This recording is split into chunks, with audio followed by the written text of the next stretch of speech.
Legendary actress रेखा का आज 70वां birthday है।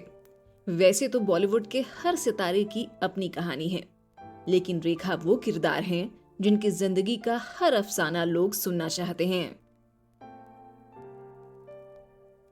रेखा का जन्म साउथ एक्टर जेमिनी गणेशन और एक्ट्रेस पुष्पावली के घर हुआ था।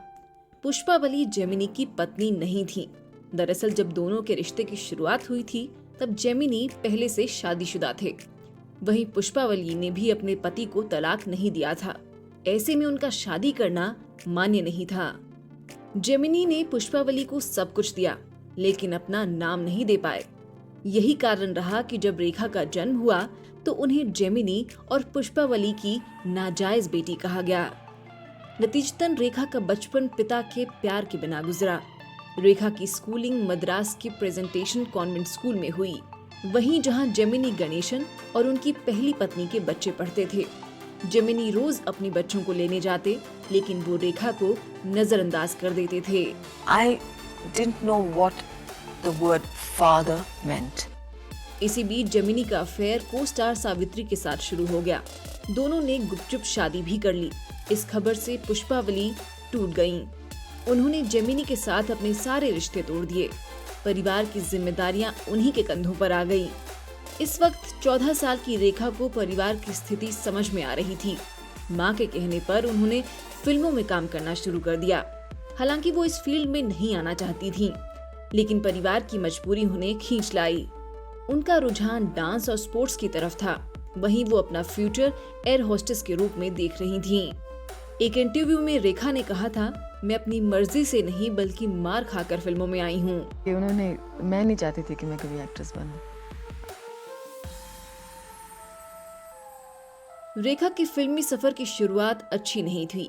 साउथ इंडस्ट्री में उन्हें काम पाने के लिए काफी मेहनत करनी पड़ी। सच्चाई ये थी कि वो जेमिनी गणेशन की बेटी थी। पिता का साया उन पर होता तो फिल्मों में काम आसानी से मिल जाता।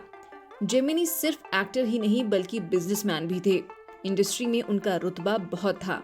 उनके एक इशारे पर सारी चीजें हो जाती थीं। वहीं जेमिनी सरनेम का इस्तेमाल करना भी रेखा के लिए सिर्फ मुसीबत था। कई प्रोड्यूसर डायरेक्टर जेमिनी के डर से उन्हें फिल्म ऑफर नहीं कर रहे थे। दूसरी तरफ रेखा अपने लुक की वजह से भी रिजेक्शन झेल रही थी। उनका सांवला रंग, अधिक वजन और टॉम बॉय लुक भी काम पाने में रुकावट बन जाता था।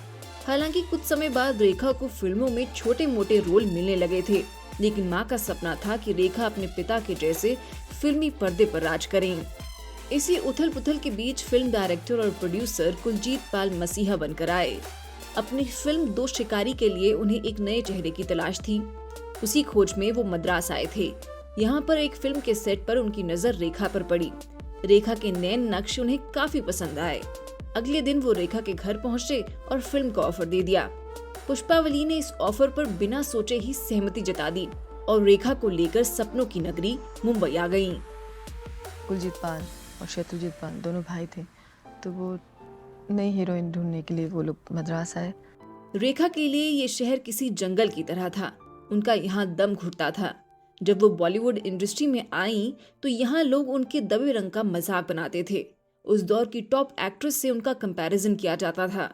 लोगों का कहना था कि ये क्या एक्ट्रेस बनेगी। हालांकि बाद में रेखा ने इन बातों को पॉजिटिव तरीके से लिया और खुद पर काम करना शुरू किया। रेखा ने अपनी ड्रेस सेंस, मेकअप और वेट कम करने पर ध्यान देना शुरू किया और 3 महीने तक हिंदी बोलने पर काम किया। फिल्म दो शिकारी से जुड़ा एक ये भी किस्सा है कि इस फिल्म के एक्टर बिस्वजीत के साथ रेखा का किसिंग सीन शूट किया गया था। डायरेक्टर का कहना था कि इस सीन की शूटिंग पर रेखा की पूरी सहमति थी, लेकिन ऐसा नहीं था। रेखा को पता भी नहीं था कि ऐसा कोई सीन भी है। जब शूटिंग शुरू हुई तो बिस्वजीत ने तो उनके साथ ही शॉट दे दिया, पर रेखा इससे दंग रह गईं। उन्होंने आंख बंद किए शॉट तो दे दिया, लेकिन वो बहुत रोईं। हालांकि उन्होंने इसका विरोध नहीं किया। उन्हें डर था कि कहीं फिल्म से निकाल ना दिया जाए। इस किसिंग सीन के कारण फिल्म पर सेंसर लग गया। इस वजह से ये फिल्म 1979 में रिलीज हुई। इस तरह रेखा की पहली रिलीज फिल्म सावन भादो रही। अमिताभ बच्चन से पहले रेखा का नाम एक्टर किरण कुमार और विनोद मेहरा के साथ जुड़ा था, मगर दोनों से उनका रिश्ता खत्म हो गया। दरअसल दोनों के घर वाले नहीं चाहते थे कि रेखा उनके घर की बहू बने। उनका कहना था कि रेखा एक तो नाजायज संतान है और दूसरा वो मीडिया के सामने बोलने से पहले कुछ सोचती नहीं। रेखा के इसी बेबाकपन ने उन्हें अपनों से दूर कर दिया। हालांकि कुछ समय बाद वो बेबाक बयान देने से बचने लगी थी।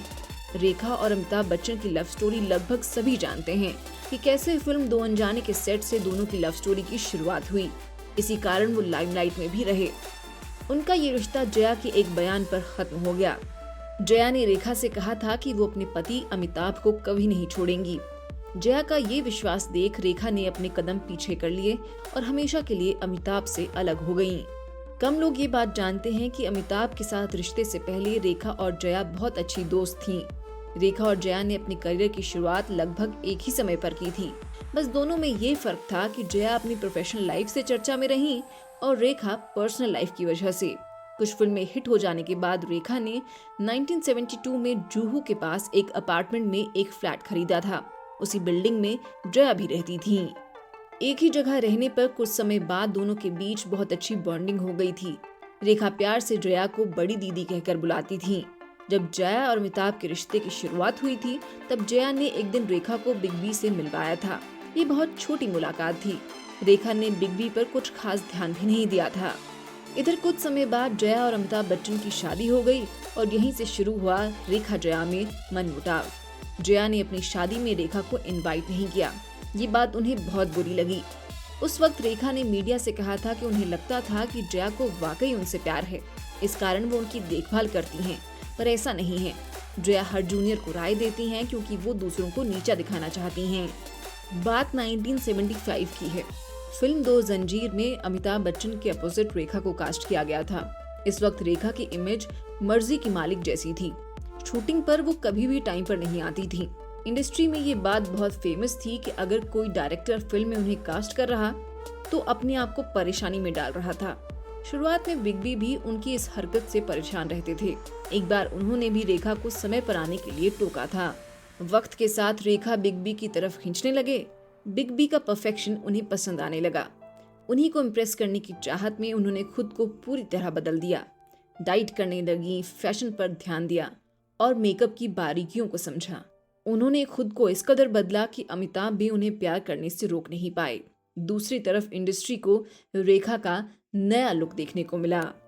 हालांकि अपने एक इंटरव्यू में रेखा कहती हैं कि उनके और अमिताभ में कुछ भी नहीं था, लेकिन हाँ, वो अमिताभ से बेइंतहा मोहब्बत जरूर करती हैं। उनकी एक झलक से ही वो खुश हैं। There was never a personal connection with him.